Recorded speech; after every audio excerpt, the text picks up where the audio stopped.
impression that I was going to hear y'all with your lesson, and then I was going to have the time enough after that to speak and all. But anyway, it's a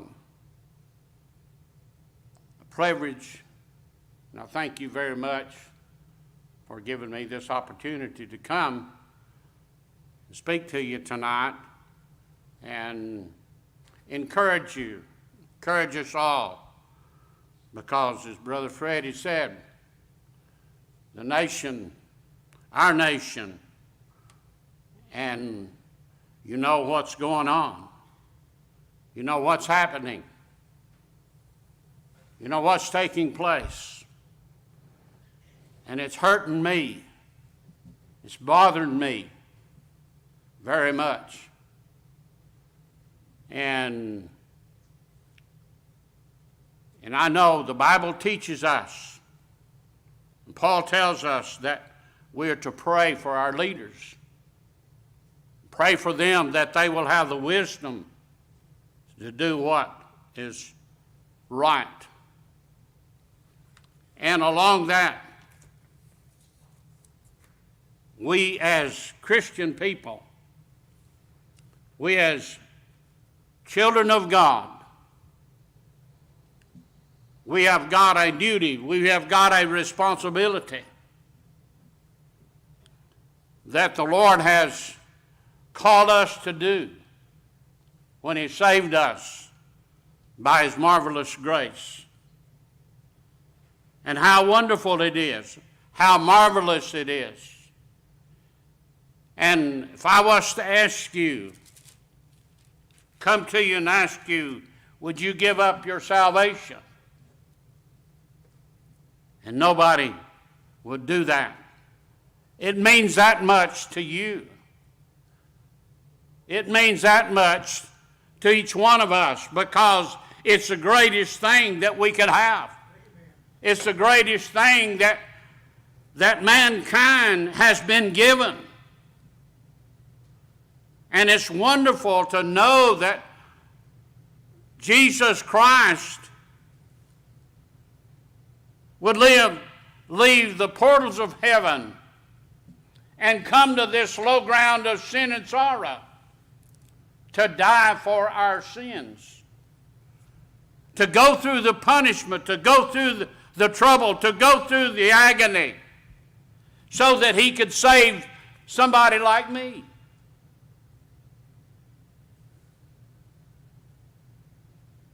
How wonderful it is. How marvelous it is. How great it is. And with that in mind, when Brother Chris asked me about speaking tonight, I began to fret and worry and think about, what am I going to tell those people? What am I going to say? You know, and I got real antsy, like I always do.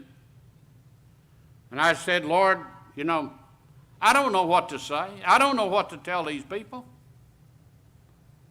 It wasn't long till a verse of Scripture came to my mind. And it kept resonating over and over and over in my mind. And I thought, what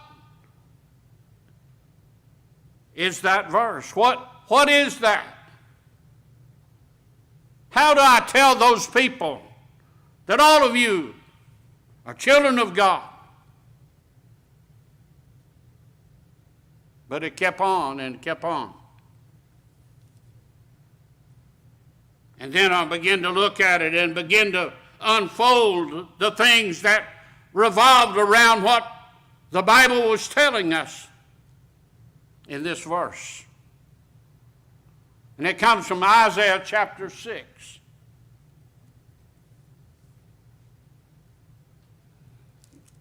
And verse 8.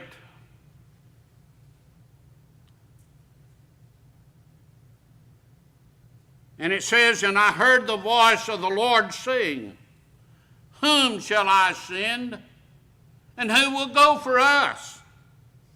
Then said I, here am I, send me.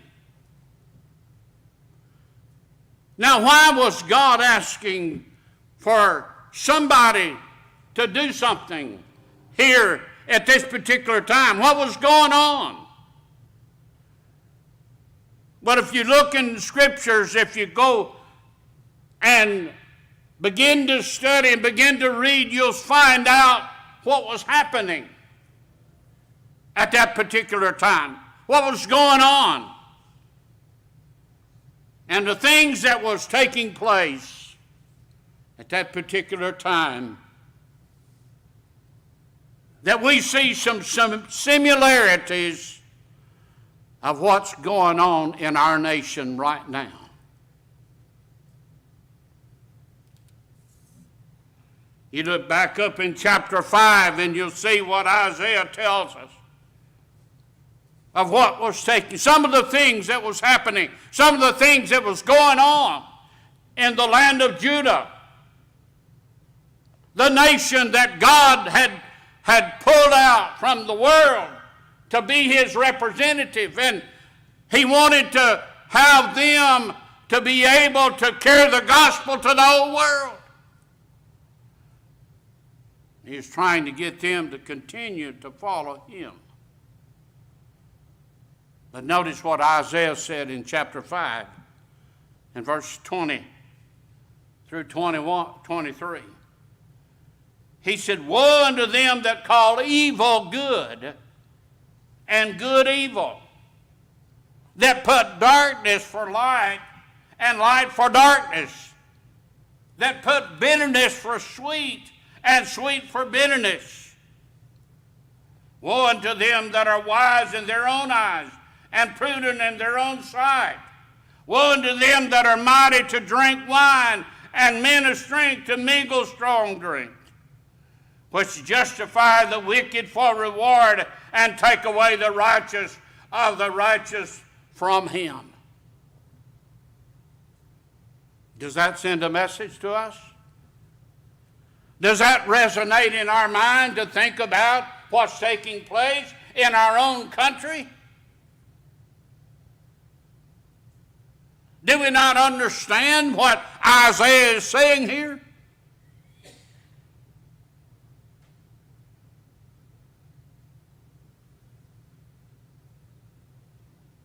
I don't have to tell you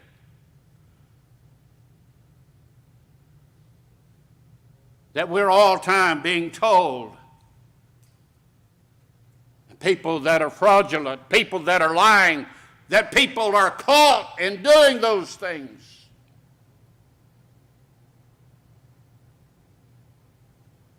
How sad and how disturbing it is for us to think about. And I wonder sometimes, as we look out over our churches, I wonder sometimes if a lot of those people are not involved in some of the things that we see here. We'll see some of the things in just a moment of what Paul tells us about. You continue reading in the book of Isaiah and you'll see some of the things that he tells them that they're doing. And then we jump over into the book of Jeremiah and we see some of the things that Jeremiah tells us that they're doing. In chapter 19 and verse 5 speaks of the people sacrificing their children to the gods of Molech by casting them into the fire, or that they would place them in the arms of an idol god, that their arms is heated red hot to appease the gods. Folks, how sad it is. It tears me up. It hurts me tremendously to see what's going on in our nation. And no doubt Isaiah was very much disturbed. Jeremiah was disturbed because of what their nation was doing. Their own people were doing. And it's no wonder that God has asked Isaiah, who will go for us? Who will stand up? Who will be the one to tell someone about God?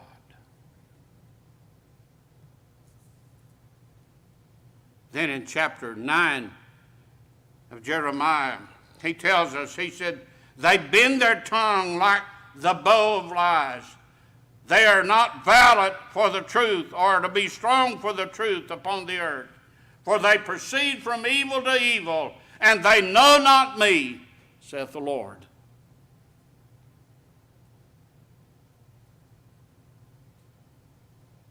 It's sad, no doubt.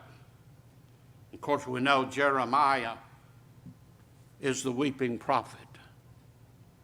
He wept over his nation. And we, as Christian people, are to weep over our nation and our people.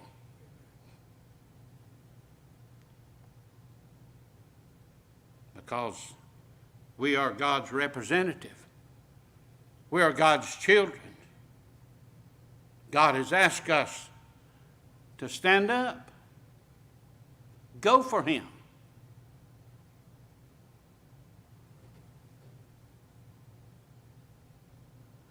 Be that person that we can talk to someone about Jesus Christ. As I said earlier, you can read from page to page in the Old Testament, and the writers will talk about the devastation that was happening, the things that they were involved with, the things that they were consumed by. They were more interested in their own welfare and their own lifestyle than they were listening to the Word of God from the prophets, what they say.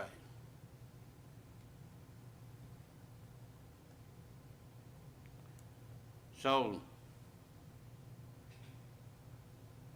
we see that not only Isaiah preached into the nation of Israel or Judah, Jeremiah and Ezekiel, but then we see Daniel and the minor prophets all give out these warnings to the nation of Judah, warning them of what the consequences of what they were doing, what's going to happen to them.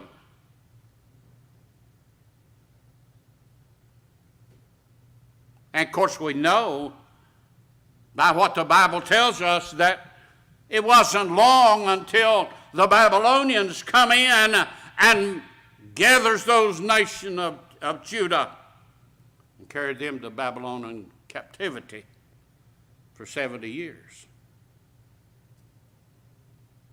because of what they was involved with, because of what they was doing,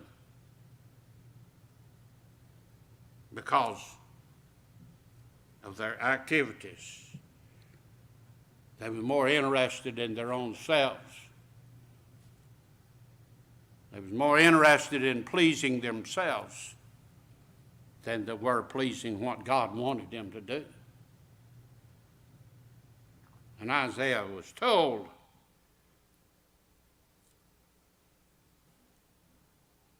who shall I send? Who's willing to go?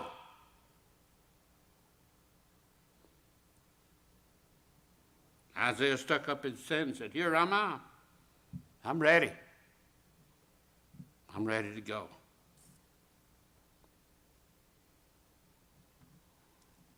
But then over in the New Testament now, as we look in what Paul tells us now about the things that's taking place, the things that will happen.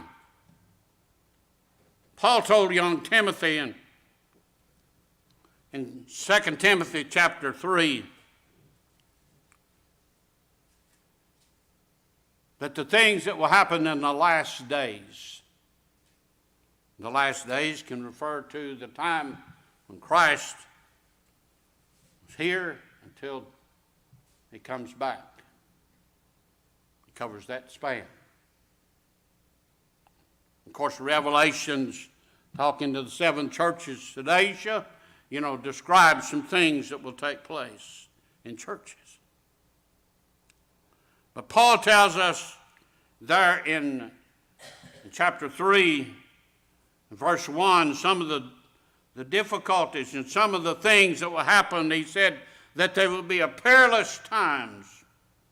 The word perilous means difficult or dangerous or furious times that will take place. Then he said some of the other things that will happen. There in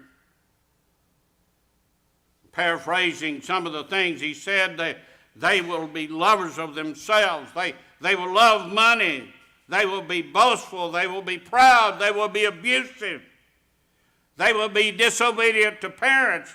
They will be unholy, with love unforgiving, slanderous, without self-control, brutal, not lovers of good, treacherous, rash, conceited, lovers of pleasures rather than lovers of God, and having a form of godliness but denying its power. So we see some of the things that we are aware of today. Very present. We don't have to go very far to see those things, a lot of these things happening. That's taking place in our country, in our nation, in our state, in our cities, in our communities.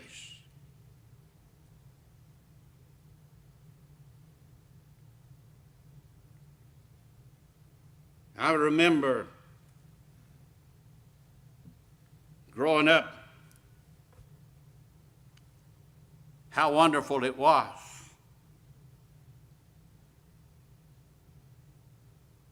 The way people treated you. They may not be churchgoers, but they was morally good. They would help you out.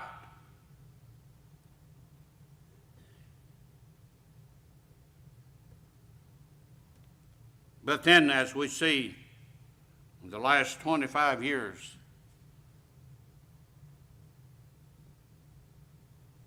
how terrible things have gotten.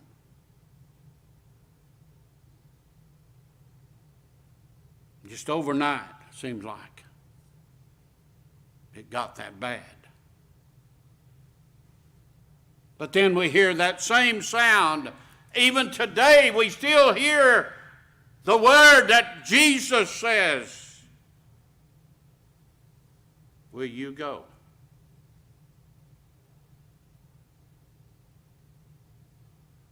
Can I depend on you?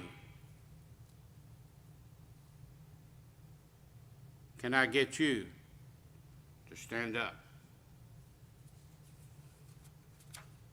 Can we have somebody that's willing to be a messenger for the Lord? And I know when we talk about that, maybe a lot of people think that hey, he's wanting me to pack up my bags and move to another country. No.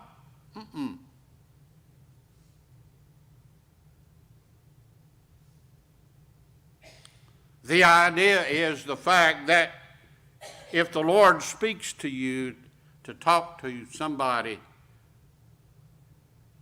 right next door, would you do it?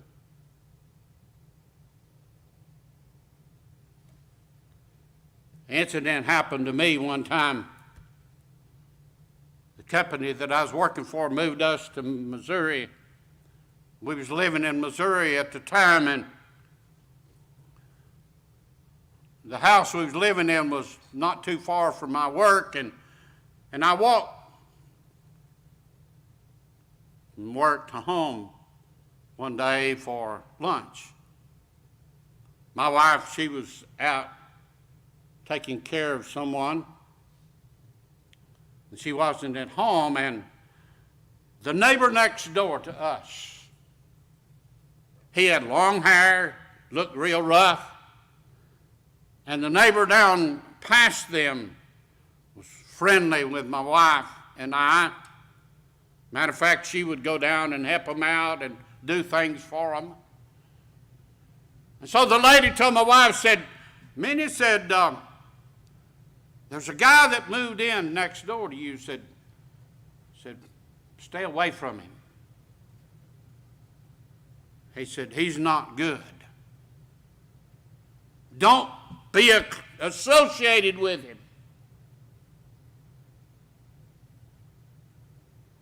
So Minnie come home and she told me about him, and so this day that I was home by myself, I fixed my lunch and ate it and got up and went to the sink and looked out at the kitchen window, and I could see him standing at front of his car with the hood raised.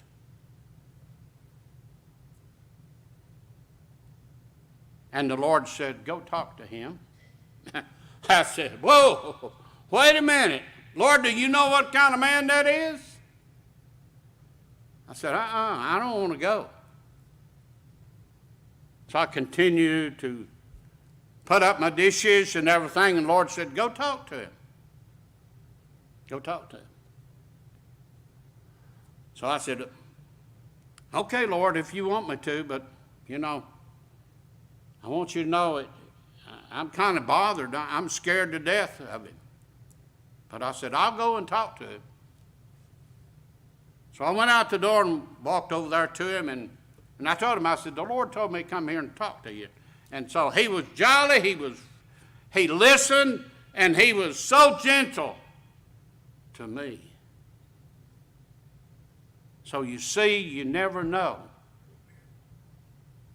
If God is asking you to talk to somebody, next door, he's already preparing that person to listen to you. And you may be the only one that can witness to it, too. You know that? Of course, we know, too, that we have some problems. And those problems come from none other than our destroyer, Satan. Peter tells us about it in 1 Peter 5 and 8, He tells us what he does. He sneaks in on us, just like he tried to do me about that man. The Lord wanted me to talk to him. He tried to lure me away from him. And I know over the years that I've done that the Lord would speak to me to talk to someone, and I would brush it off. It wouldn't go. But we need to speak. And the reason why we need to speak is because Jesus says, the harvest is great, but the labors are few. Pray therefore that the Lord of the harvest should send more labors into his harvest. In Matthew chapter 9, verse 37 and 38. We can be a witness. We can be someone that the Lord uses us. He'll prepare that person to listen to you.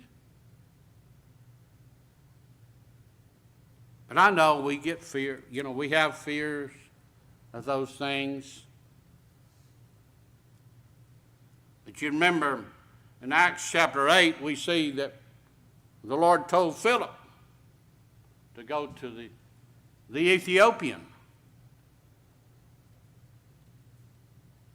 Different nationality. Philip was a Jew. And the Ethiopian eunuch, God told him to go down there and meet up with him and talk to him.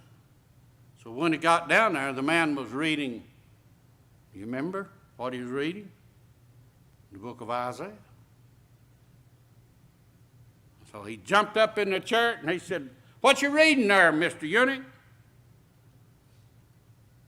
He's reading Isaiah.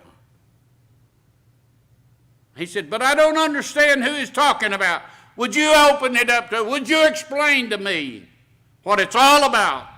So he did. He explained to him. And then he understood. And the eunuch was saved. And Philip said, there's water right there. We can baptize you. So they did. Because Philip obeyed the Lord and went to him, even though he was a different nationality. Not only that, but if you go a couple of chapters further, in chapter 10, you'll find that Peter was told to go to a Gentile. Woo! Do you think that raised the hair on the back of his head? Peter was a full-fledged Jew. But of course, God had to let down a sheet for Peter to understand that God recognized everybody. And he wasn't partial to nobody. And he wanted Peter to feel the same way about it.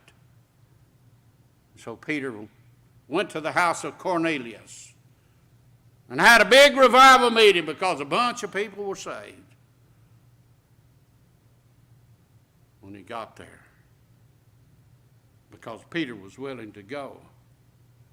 Even though he was a Gentile, it didn't matter to him.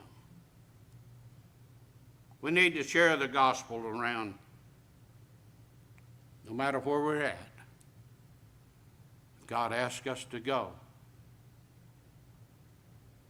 He's there with us. We may not have to say but just a few words is all.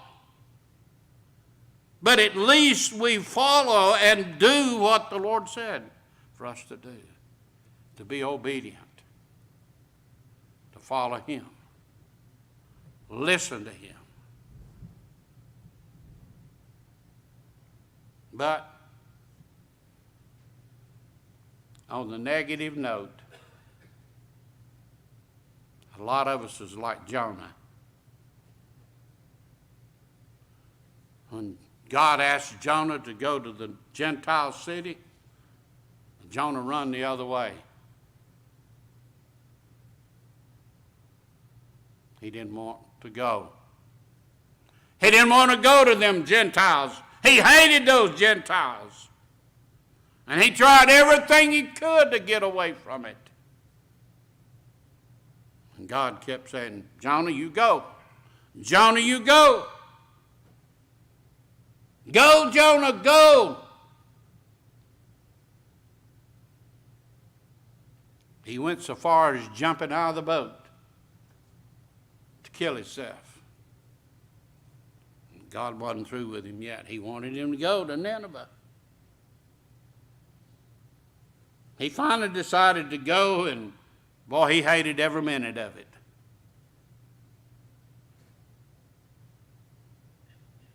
But still, after he did go, we see what took place there in that city. But a lot of us, me included, I've done the same thing.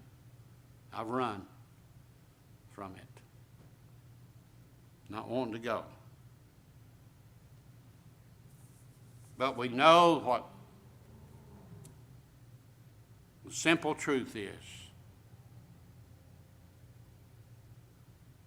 what Luke tells us.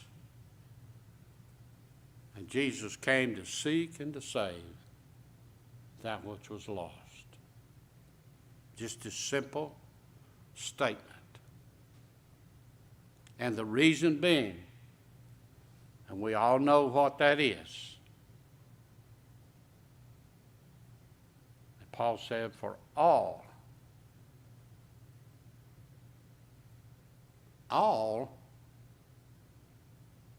have sinned and come short of the glory of God.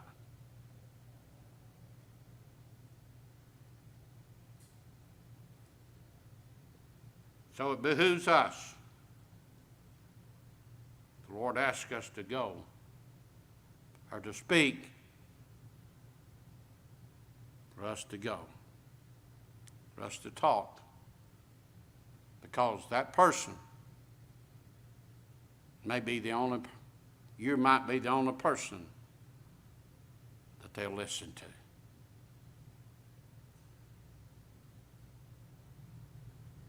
So I hope and pray that we will listen, that we will follow, that we'll do what the Lord wants us to do.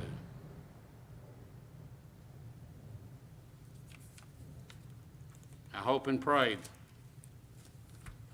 that we all realize that we are in the last days, and we need to be about the Father's business. May God bless you. And thank you for this opportunity, Brother Freddie.